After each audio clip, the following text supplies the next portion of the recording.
amazing. I've lived here all my life, and I've been to this beach many times, and I had no idea it was here. As the tide falls back along the beach in Coronado, a piece of the past is unveiled. Oh my gosh, it's the shape of a ship. It's pretty awesome. You're looking at the remains of the 300-foot-long SS Monte Carlo. I knew this was my only chance to see a shipwreck.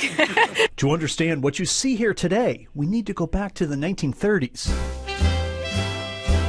Coronado and the rest of America were emerging out of Prohibition in the 1930s. Crap 11, good out, coming in.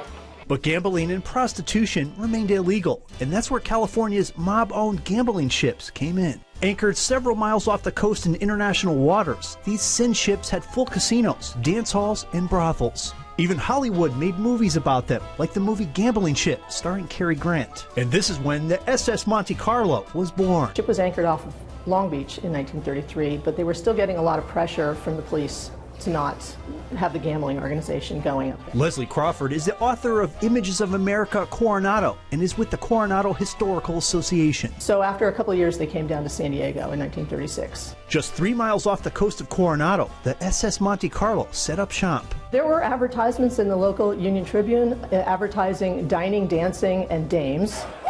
Ferries would leave the Hawthorne Street dock every 15 minutes, bringing patrons aboard. All was running well. Until New Year's Day in 1937, when a storm moved in. High surf, rough seas. And the SS Monte Carlo was in trouble. And about 3 o'clock in the morning, they said it broke from the chain broke, and so it started drifting. She ran aground where she lies today, just south of the Hotel Del, where the city took control of the ship. Anything that was gambling related, they tried to confiscate. Too large and expensive to remove, the SS Monte Carlo sat on her beach grave just to fade away.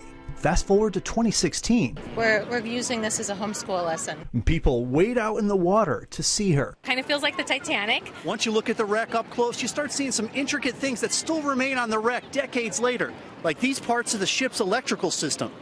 You can see these large cargo holds right in the center of the ship's hull.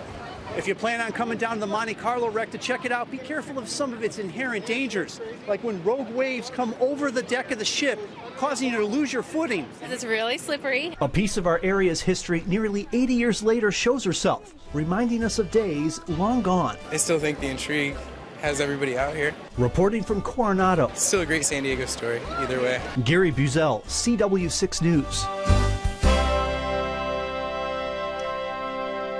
We would like to thank the Coronado Historical Association and the San Diego History Center at Balboa Park for their archival pictures.